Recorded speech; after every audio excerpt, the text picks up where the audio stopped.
கிறிஸ்துவுக்குள் பிரியமானவர்களுக்கு ஆண்டவராய் இயேசு கிறிஸ்துவுடைய இனிய நாமத்தினாலே வாழ்த்துக்கள். இந்த நாளின் தியானமாக நாம் எடுத்துக்கொண்ட வேத பகுதி ஆதியாகமத்தின் புஸ்தகம் 12ஆம் அதிகாரம் 3ஆம் வசனம்.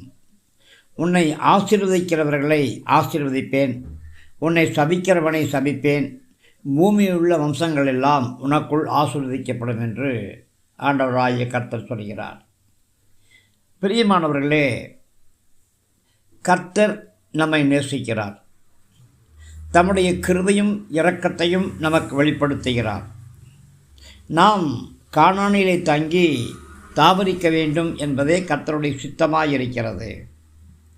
நாம் கானானை விட்டு வெளியே எங்கே தங்கியிருந்தாலும் கர்த்தர் தம்முடைய கிருபையினாலும் அன்பினாலும் நம்மை கானானுக்கு அழைத்து வருவார்.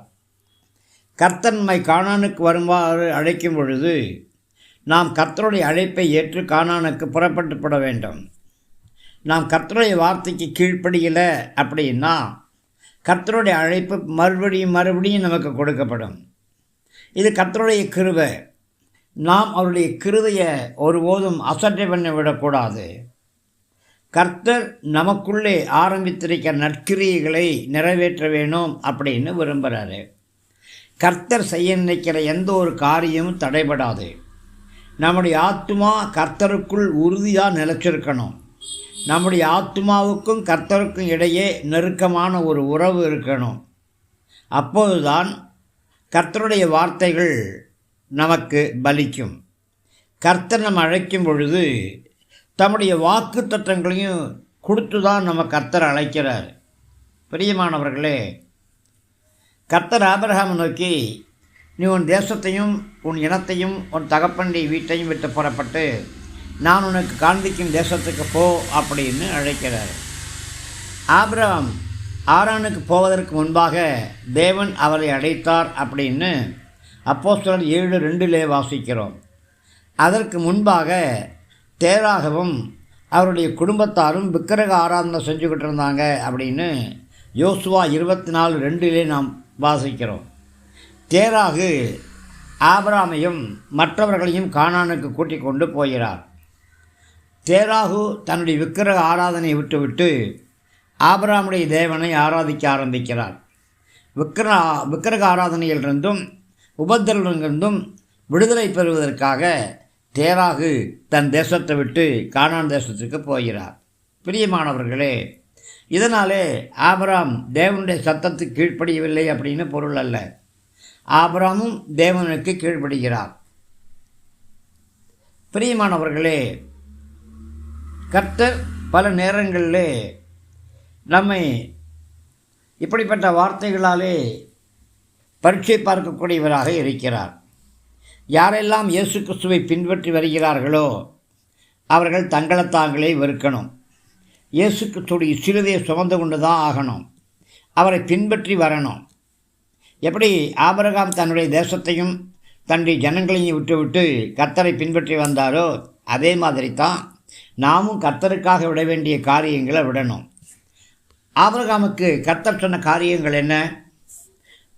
உன் தேசத்தை விட்டு புறப்பட்டு போ, உன் இனத்தையும் விட்டு புறப்பட்டு போ, உன் தகப்பன் வீட்டையும் விட்டு புறப்பட்டு போ, நான் உனக்கு காமிக்கிற தேசத்துக்கு போ, நீ எழுந்து தேசத்தின் நீளம் அகலம் எம்மட்டோ அம்மட்டும் நடந்து திரி, நீ எனக்கு பலி செலுத்து, எனக்கு முன்பாக நடந்து கொண்டு உத்தமனாயிரு, என் உடன்படிக்கையை கைக்கொள், உங்களுக்குள் பெறக்கூடிய சகல ஆண்களுக்கும் விருத்தசேதனம் பண்ணு, 8ஆம் நாளிலே விருத்தசேதனம் பண்ணு, உன் மகனுக்கு ஈசாக் என்று பெயரிடு.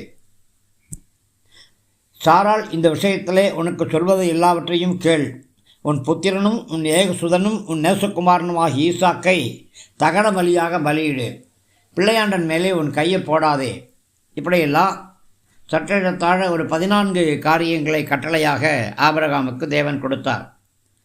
அதே நேரத்தில் நான் உனக்கு தேசத்தை காண்பிப்பேன், நான் உன்னை பெரிய ஜாதியாக்குவேன், நான் உன்னை ஆசீர்வதிப்பேன், நான் உன்னுடைய பேரை பெருமைப்படுத்துவேன், நீ ஆசீர்வாதமாக இருப்பாய், உன்னை சபிக்கிறவரங்களை நான் சபிப்பேன், உன்னை ஆசீர்வதிக்கிறேன் நான் ஆசீர்வதிப்பேன், பூமியில் வம்சங்களெல்லாம் உனக்குள் ஆசீர்வதிக்கப்படும், உன் சந்ததிக்கும் தேசத்தை நித்தியமாக கொடுப்பேன், உன் சந்ததியை பூமியின் தூளைப் போல பெருக பண்ணுவேன். நான் உனக்கு கேடகமாக இருக்கிறேன். நான் உனக்கு மகா பெரிய பெலனாக இருக்கிறேன்.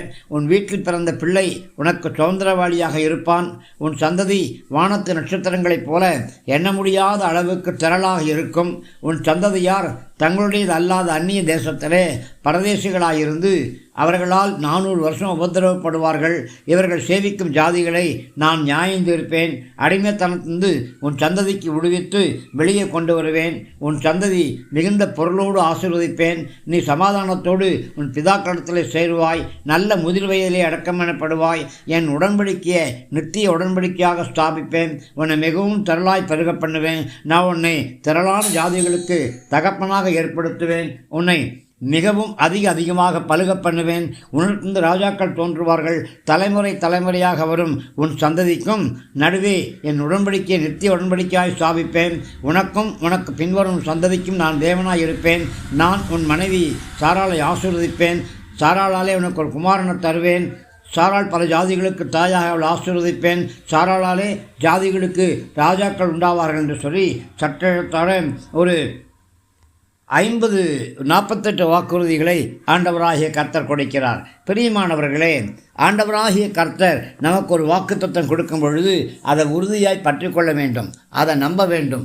முழு குடும்பத்தின் மேலும் தெய்வீக கரம் தங்கியிருக்க வேண்டும். ஆண்டவரே, எங்களையும் எங்களுடைய சந்ததியும் நீர் ஆபிரகாமுக்கு சொன்னபடியாகவே ஆசீர்வதித்து வழிநடத்தும் என்று சொல்ல வேண்டும்.